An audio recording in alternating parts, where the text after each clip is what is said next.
realization is given when we depart from this earth, from this planet, so that we don't do stupid things.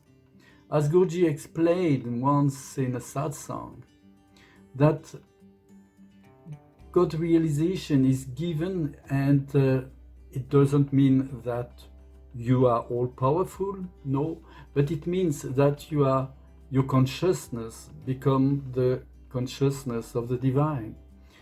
And the worst thing that we could do when this happened to us is to go against the master, the SatGuru.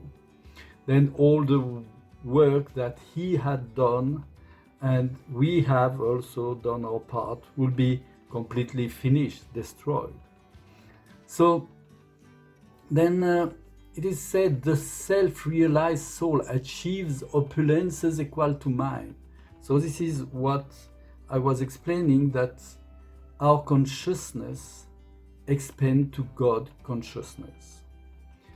So, in the life of many saints, like Mirabai, Chaitanya Mahaprabhu, Tukaram, Namdev, and many others, due to their love and devotion, due to their bhakti, the Lord manifested himself in a different form to each one of them. So, when one has the inner vision of the divine within all the creation, one becomes this embodiment of sweetness and bliss, and one doesn't not fall back.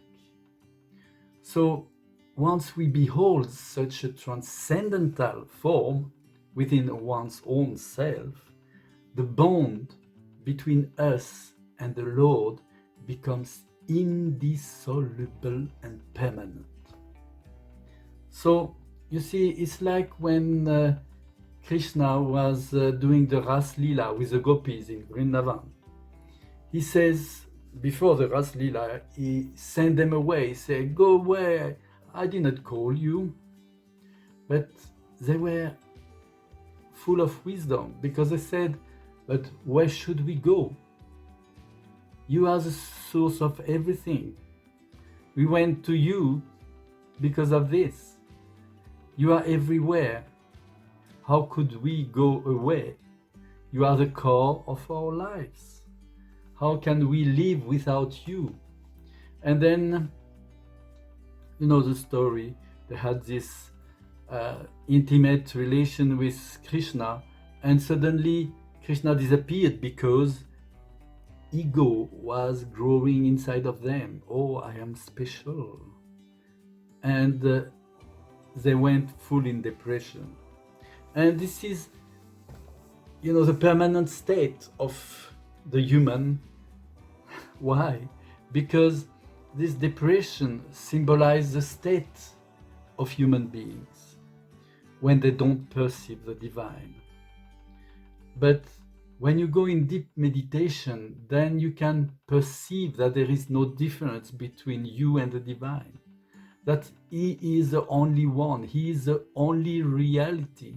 In the Ramacharita-manas, there is a story of a saint called Kakabhushundi.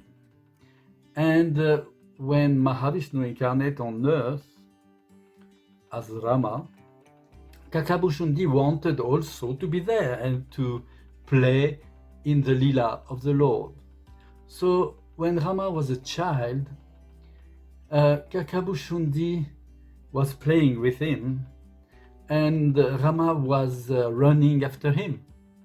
So when Kakabhushundi looked behind, he saw that only the hand of Rama was running after him.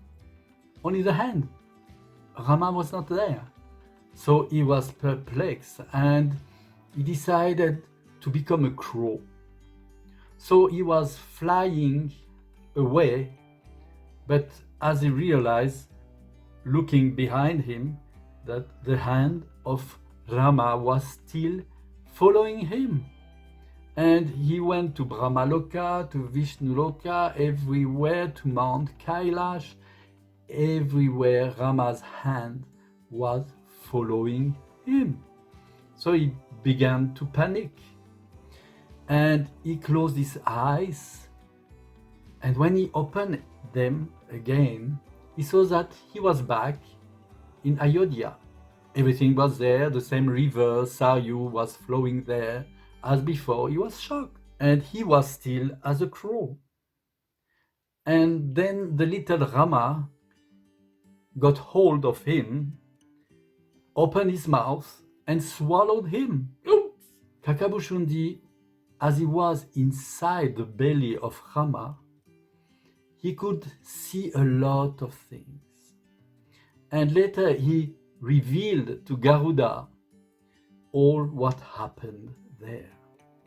He said, inside the belly of Rama, I saw a multitude of universes. There were different spheres, they were all wonderful, and each one surpassed the other in beauty.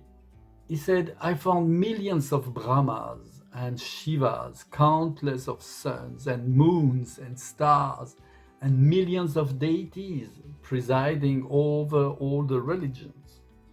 Each universe had all kinds of devas and Indras, all the rishis, the siddhas, they were all there, and all the human beings were also there. He saw that each universe has his own Brahma, Vishnu, and Shiva. Also Manu, you know, the giver, the first man, the giver of the laws of Dharma, and all the universe had their demigods, and the only difference was that in each universe the people were looking different but had the same function.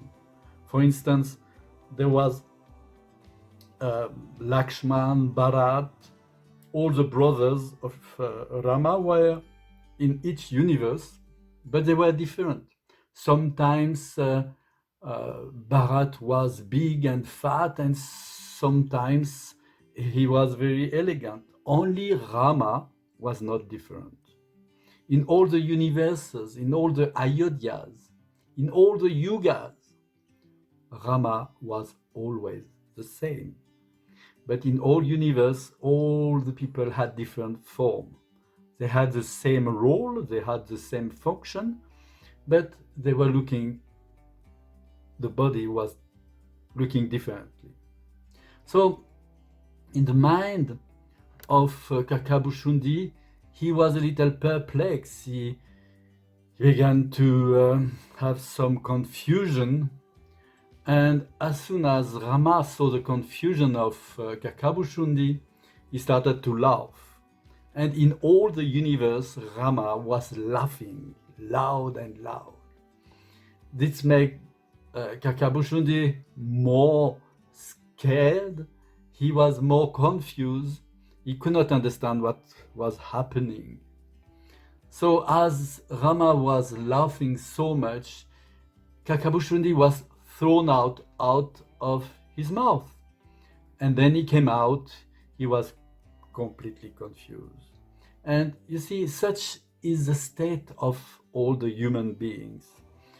Everything happens inside the belly of the Lord, inside his stomach. And when we are thrown out of the union with the divine, then we become confused, and the mind is completely diluted, and one doesn't perceive the reality. As Krishna says in the Bhagavad Gita, he who sees me everywhere and sees all in me, to him I don't get lost, nor does he get lost to me. It means that in this state there is no separation from the divine. So one sees this Narayana Swarupa everywhere, and one realizes that God is never far away. He is in the core of each being. So in the story of Kakabhushundi, Lord Rama revealed his omnipresence, showing the crow saint Kakabhushundi that he is the manifestation of everything. So Krishna did the same. He revealed also this omnipresence to Balaram, to Yashoda, to many other saints. And like Yashoda, who saw the whole universe inside the mouth of her baby Krishna. So he revealed like this that he is the soul of all, the master behind everything, and that everything is only him. In Vrindavan, they had a big tree and there was a swing where two people could sit together. And Krishna liked very much to go with Radha on the swing. The only thing that was that Krishna liked to go very strongly, and Radha was scared. And Krishna was laughing and she was saying, please stop, stop, my head is spinning.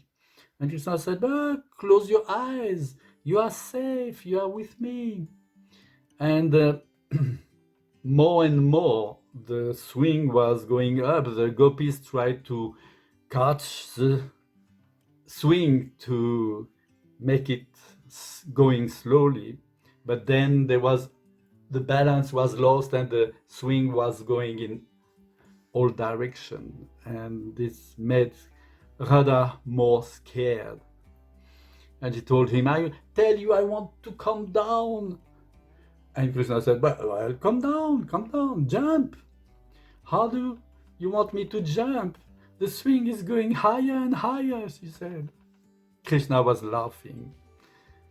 So, but once he said to Radha, this time I will not go strong. I promise you. Okay, said Radha. You will not go too high. No, I will not. But there is one condition. You have to close your eyes. Okay, said Radha. What's going to happen? Nothing will happen, said Krishna. You promise, said Radha. Yes. Okay. So, and Radha closed her eyes, and Krishna put his right hand around her and around her shoulder, and he said, okay, let's go. So Radha saw inside herself, she had closed eyes, that the swing slowly was rising higher and higher and higher above the trees. She said, oh my God, what's going on? Are we flying like birds? Yes, said Krishna, like birds. You can see the forest. Yes, of course, I see the gopis, how small they are, like ants. We are going to fly over Lalita's house, said Krishna. And they could see the Yamuna river and the countryside, the small houses, the children running, the woman washing the clothes. And Krishna asked her, are you scared? No, said Radha, it's unbelievable, beautiful. Everything is so tiny. And she said, how could I be scared to be close next to you? And she saw that Lalita was bathing her baby, and they went higher and higher and higher. They could no longer see the people or the house, but only the green patches of the forest and the lighter patches of the field with the blue wire like a serpentine of the Yamuna river. And they could see the city of Mathura like a spider with the alleys, the lighter spot of the terrace of the houses. And Radha asked, but where are we going? Krishna said, well, let's go further. And already the dark-colored spot of the hills were getting smaller and smaller. And now there was only green and gray patches, and they could see the surface, the curved surface of the earth. And on the horizon, the twilight was visible with its orange, red, and black colors. More and more the earth became bluish, and around the black space, illuminated by many stars. Radha said, "This is wonderful. Where are you taking me, darling?" "Just for a little walk," said Krishna. The earth was now a beautiful blue and green balloon, and with the white patches of the clouds, like a ruby in the black bosom of space. So the earth was getting smaller and smaller, and the moon was growing light gray with its distinctive craters. And Radha said, "I would never imagine the moon to be like that." Yeah, let's go. Let's see other planets, said Krishna. One after the other, they went to Jupiter, Saturn, Neptune. Then they went to stars, nebula, exploding stars. Others were collapsing. Whole galaxies were emerging, black holes. And Radha asked, "But tell me, what is all this?" "Oh," Krishna said, "it's all in my belly." "In your belly?" Yes, we travel in my belly," said Krishna. "The whole universe is in my stomach. Nothing is outside." He told her, "Now you can open your eyes." And Radha opened, and she found herself, like at the beginning, in Krishna's arms, on the swing that was slowly going back and forward and forth. So Krishna asked her, "Did you enjoy the trip?" "Oh yes, it was so wonderful. It was unimaginable." "And tell me, all this is in your belly?" asked Radha. "But your belly is not so big," she said, tickling the belly of Krishna. "Oh yes, everything is inside." And he said, "And one day we will go to the planet that we will call home." "Our planet?" Yes, just for us. It's beautiful, and there is no suffering, no work. There is only happiness, eternally. And Radha said, "Oh, I think about you every second. I need to take your hand to touch you. Because day and night I dream from you. I miss you so much." "But there," said Krishna, "we will have time to meet all the time." He kissed her, and Radha could not keep this fantastic trip in space as a secret. And afterwards, one gopi after another approached Krishna to take part in this magical swing. And another time, Krishna made Radha travel inside his own heart, where there is only love. But words cannot describe such an experience. Jai Gurudev.